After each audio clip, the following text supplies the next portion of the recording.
Lucas. Capítulo 1. Dedicatoria a Teófilo. Puesto que ya muchos han tratado de poner en orden la historia de las cosas que entre nosotros han sido ciertísimas, tal como nos lo enseñaron los que desde el principio lo vieron con sus ojos, y fueron ministros de la palabra. Me ha parecido también a mí, después de haber investigado con diligencia todas las cosas desde su origen, escribírtelas por orden, oh excelentísimo Teófilo, para que conozcas bien la verdad de las cosas en las cuales has sido instruido. Anuncio del nacimiento de Juan. Hubo en los días de Herodes, rey de Judea, un sacerdote llamado Zacarías, de la clase de Abías. Su mujer era de las hijas de Aarón, y se llamaba Elisabet. Ambos eran justos delante de Dios, y andaban irreprensibles en todos los mandamientos y ordenanzas del Señor. Pero no tenían hijo, porque Elisabet era estéril, y ambos eran ya de edad avanzada. Aconteció que ejerciendo Zacarías el sacerdocio delante de Dios según el orden de su clase, conforme a la costumbre del sacerdocio, le tocó en suerte ofrecer el incienso, entrando en el santuario del Señor. Y toda la multitud del pueblo estaba fuera orando a la hora del incienso. Y se le apareció un ángel del Señor puesto en pie a la derecha del altar del incienso. Y se turbó Zacarías al verle, y le sobrecogió temor. Pero el ángel le dijo: Zacarías, no temas, porque tu oración ha sido oída, y tu mujer Elisabet te dará a luz un hijo, y llamarás su nombre Juan. Y tendrás gozo y alegría, y muchos se regocijarán de su nacimiento. Porque será grande delante de Dios.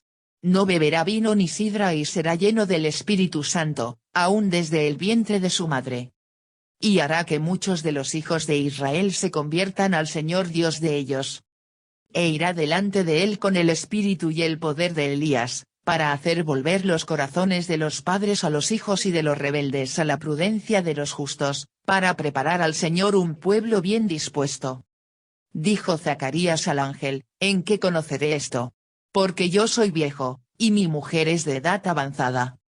Respondiendo el ángel, le dijo: Yo soy Gabriel, que estoy delante de Dios, y he sido enviado a hablarte, y darte estas buenas nuevas. Y ahora quedarás mudo y no podrás hablar, hasta el día en que esto se haga, por cuanto no creíste mis palabras, las cuales se cumplirán a su tiempo.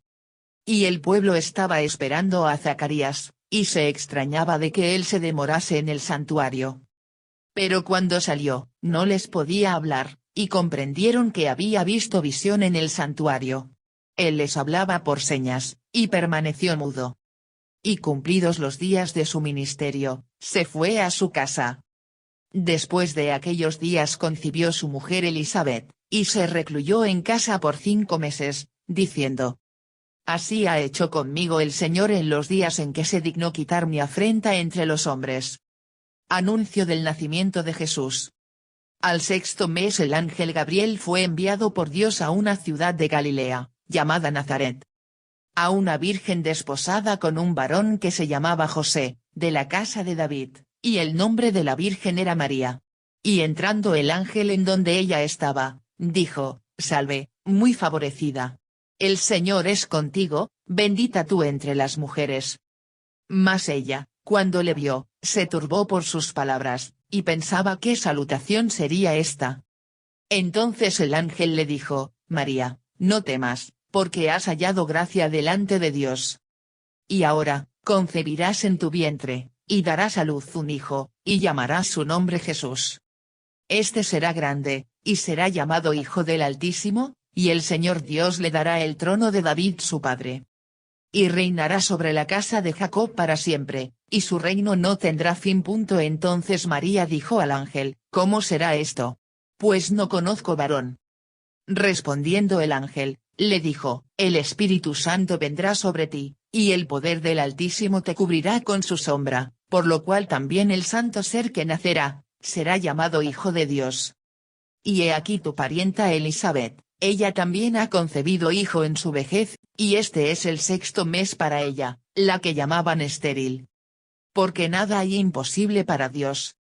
Entonces María dijo: He aquí la sierva del Señor, hágase conmigo conforme a tu palabra. Y el ángel se fue de su presencia. Contar los hechos de la infancia de Jesús al final de su vida permite entender mejor el origen que tuvieron estos relatos en los evangelios de Mateo y Lucas. Ni Marcos ni Juan cuentan absolutamente nada de la infancia de Jesús. Los evangelios no fueron escritos en el orden de capítulos en el que se leen hoy. El relato de la pasión y muerte de Jesús fue lo primero en ponerse por escrito. Después se fueron añadiendo los relatos de las apariciones de Jesús resucitado a sus discípulos. Cada evangelista eligió algunos. Se consideraba que los hechos de la muerte y resurrección de Jesús constituían la esencia de la fe cristiana. Eran, además, los que habían quedado más vivos en la memoria de mayor número de gente. Posteriormente, se fue estructurando una vida de Jesús basada en las distintas etapas de su actividad profética, en Galilea, en Jerusalén, frases, discursos, curaciones. Esta estructura no es la misma en los 4 evangelios. Solo al final de la redacción, tanto Mateo como Lucas añadieron a esta historia de Jesús adulto algunos relatos para ilustrar su infancia. Y así, lo que se lee primero en estos 2 evangelios fue lo último en escribirse. Es muy posible que de los primeros años de la vida de Jesús, de cómo fue o de lo que hacía, casi nadie supiera nada cuando los evangelios se escribieron. Ninguno de los discípulos de Jesús o de los primeros cristianos había estado cerca de él en aquellos años. Hasta que fue al Jordán a ver a Juan el Bautista, la vida de Jesús no tuvo ningún relieve especial, nada que la distinguiera de la vida de muchos de sus paisanos. Pero después que comenzó a anunciar el reino de Dios y sobre todo, después de su muerte y de la experiencia que de su resurrección tuvieron los discípulos, estos comenzaron a interesarse por conocer más cosas sobre su vida. Pudo ser María, la madre de Jesús, quien narrara a los evangelistas la infancia de su hijo. Pero, tanto Lucas como Mateo no quisieron reflejar en los acontecimientos de la infancia hechos históricos exactos. Ya de entrada, buscaron orientar al lector sobre cuál iba a ser el destino de aquel niño. Por eso, al escribir, utilizaron recursos literarios típicamente orientales y bíblicos, ángeles, señales, sueños, profecías del Antiguo Testamento que se van cumpliendo, estrellas, revelaciones, magos. Dibujaron un escenario maravilloso para que los lectores comprendieran quién había sido Jesús. En los tiempos de Jesús y en la mayoría de los países de Oriente era el padre quien decidía con quién habían de casarse sus hijas. En Israel esto solo era válido antes de que la muchacha cumpliera 12 años. A partir de esta edad, era necesario el consentimiento de la hija para concertar el compromiso. En cualquier caso, la dote del matrimonio, era siempre responsabilidad del padre de la muchacha. La cantidad variaba mucho de unos pueblos a otros y dependía de las posibilidades de la familia. El matrimonio era precedido siempre por los esponsales o desposorio, que no era como el noviazgo actual. Estar desposados era prácticamente estar casados. Los desposados se llamaban esposo y esposa. Y la infidelidad de la mujer durante el tiempo de esponsales era considerada ya como adulterio, aunque la unión entre los desposados no se hubiera consumado. Los esponsales eran algo más que una palabra dada. Creaban una relación jurídica y familiar muy fuerte. No se sabe con exactitud el tiempo que mediaba entre los esponsales y el matrimonio. Lo más ordinario era 1 año, pero dependía de los lugares, de las costumbres familiares y de la época del año. Los esponsales preparaban el paso de la muchacha del poder de su padre al de su esposo. A veces, se celebraban cuando la novia era aún una niña de 6 u 8 años. La edad más normal era a los 12 o 12 años y medio. A esa edad la muchacha era considerada ya una mujer adulta. En Israel las mujeres se casaban muy jovencitas. Los 13 o 14 años eran edades muy frecuentes. Los hombres lo hacían con algunos años más, 17 o 18. En las ciudades se daban muchos casos de matrimonios con parientes, pues como las mujeres vivían muy encerradas era difícil que conocieran con cierta libertad a otros muchachos en edad de casarse. En el campo era diferente. Mujeres y hombres trabajaban juntos desde pequeños en la recolección, en la siembra, y podían trabar amistad con más normalidad. En el actual Nazaret brota un agua del pozo que había en la aldea en tiempos de María, a donde ella tuvo que ir cientos de veces con sus amigas y vecinas. Está en el interior de una pequeña y hermosa iglesia ortodoxa griega, dedicada al arcángel Gabriel. Parte del agua de esta fuente se ha canalizado a otra, construida más recientemente en plena calle, en donde los nazarenos beben y llenan sus cubos de agua. Todos lo llaman el Pozo de María. El texto de la Anunciación y del Sí de María elaborado por Lucas está inspirado literariamente en varias profecías, Sofonías 3:14-18, Isaías 7:14 y 9:6. A lo largo de todo el Antiguo Testamento aparecen niños que nacen de forma sorprendente, como un regalo de Dios para sus madres, que eran estériles o viejas, sin esperanzas ya de engendrar. Es el caso de Isaac, patriarca del pueblo, hijo de la anciana Sara y de Abraham, Génesis 18:9-14. El de Sansón, el gran juez de Israel, hijo de una mujer estéril. Jueces 13:1-7. El de Samuel, primer rey de Israel, hijo de Ana, otra mujer estéril que pedía a Dios continuamente el regalo de un niño. Primera de Samuel 1:1-18. Ya en el Nuevo Testamento, será el caso de Juan el Bautista, hijo de Isabel, una mujer anciana. Ante la gran personalidad de hombres como Isaac o Sansón o Samuel, los relatores de sus vidas quieren indicar, desde que cuentan su origen, que fueron un don de Dios para el pueblo, más que fruto del acto por el que sus padres los engendraron. Cuando Lucas escribió su Evangelio tuvo presentes todas estas historias del Antiguo Testamento y elaboró un relato que las evocara. María no conoce varón, es virgen, y a pesar de eso va a tener un hijo, que viene de Dios y que será el mayor don de Dios a la historia humana. Isaías fue el profeta que anunció 800 años antes de Jesús a un niño que traería a Israel la paz y la justicia, un niño que se llamaría Emmanuel, que significa Dios con nosotros. Isaías 7:13-14-9-5-6. María visita a Elizabeth. En aquellos días, levantándose María, fue deprisa a la montaña, a una ciudad de Judá. Y entró en casa de Zacarías, y saludó a Elizabeth.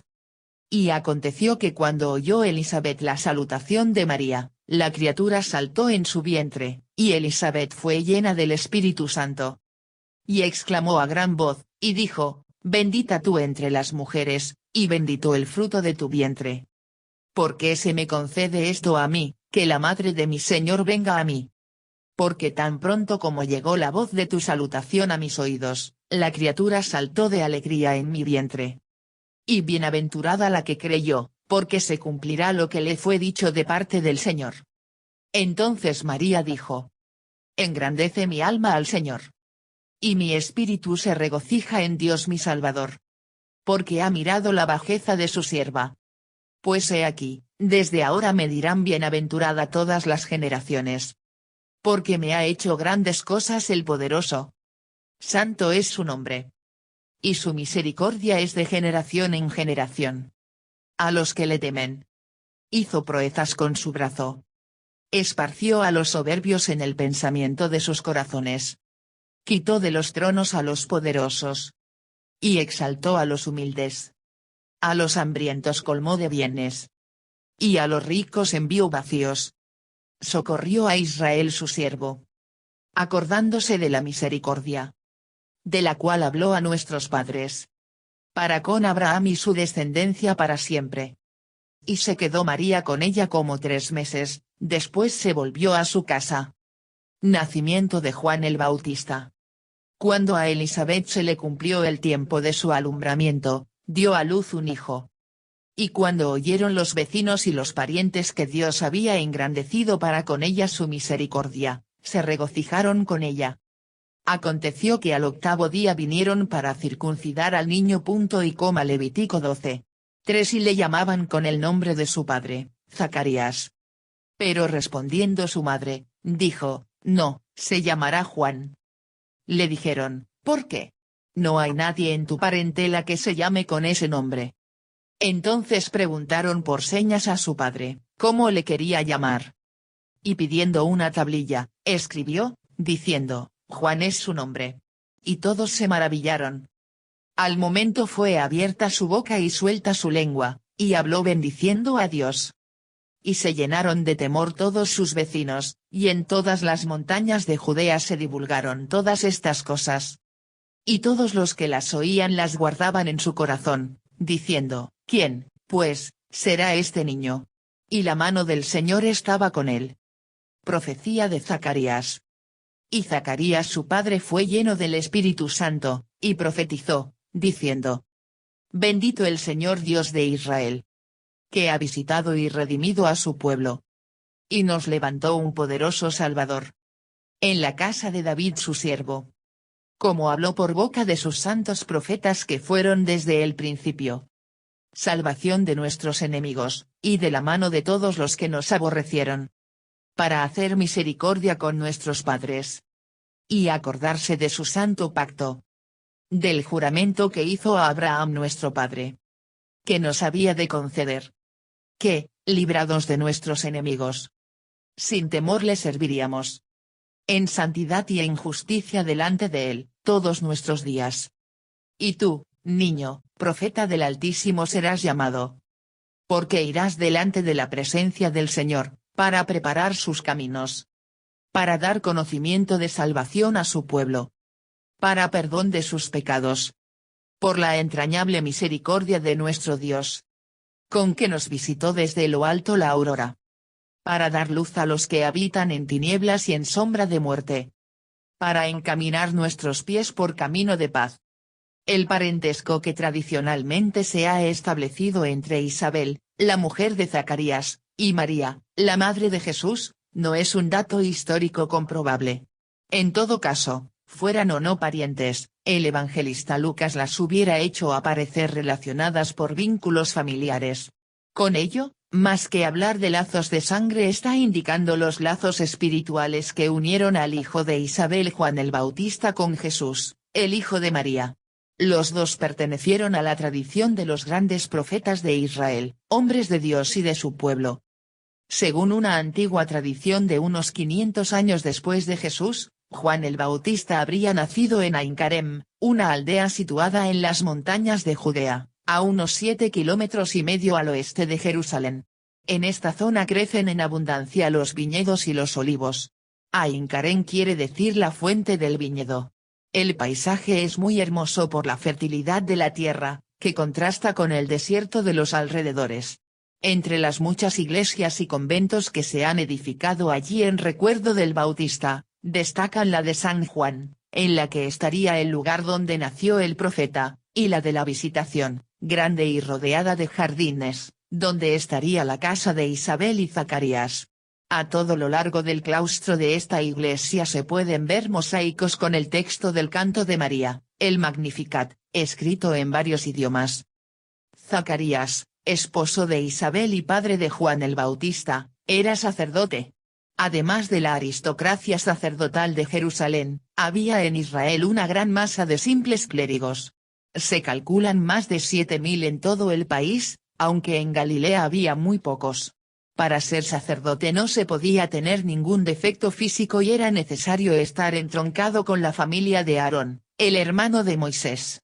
Los simples sacerdotes eran hombres de familias pobres, con tan pocos recursos que casi todos ejercían un trabajo manual en sus pueblos para subsistir: carpinteros, picapedreros, comerciantes, carniceros. Tenían su mujer, sus hijos, su casa. Su vida sencilla estaba en contraste con la de los sacerdotes jefes, privilegiados y ricos, que acaparaban los impuestos que pagaba el pueblo. Por eso, el bajo clero hizo causa común con el pueblo al estallar la revuelta antirromana del año 66 después de Jesús, que terminó con la destrucción del templo de Jerusalén. En tiempos de Jesús, los sacerdotes estaban divididos en 24 clases o secciones. Cada uno de estos grupos realizaba por turno una semana de servicio en el templo de Jerusalén, de sábado a sábado. Los que vivían fuera de la capital viajaban a Jerusalén y se quedaban allí durante este tiempo. El sumo sacerdote solo oficiaba en el templo los sábados, los días de luna nueva y en las grandes festividades. Se calcula que cada sección de sacerdotes ordinarios estaría compuesta por 300 miembros. Durante la semana de servicio se echaba a suertes el trabajo que a cada uno correspondía diariamente. Por la mañana, después de un baño ritual, los sacerdotes hacían el sacrificio de los perfumes, el holocausto de un carnero, las libaciones. Por la tarde, se purificaba el altar, se quemaban perfumes. También había que llevar leña para los holocaustos, atender los sacrificios privados de los fieles y mantener siempre encendido el fuego del altar. Los sacerdotes usaban vestiduras de lino blanco y encima una túnica blanca que ceñían con un largo cordón. Cubrían su cabeza con una cofia de lino blanco.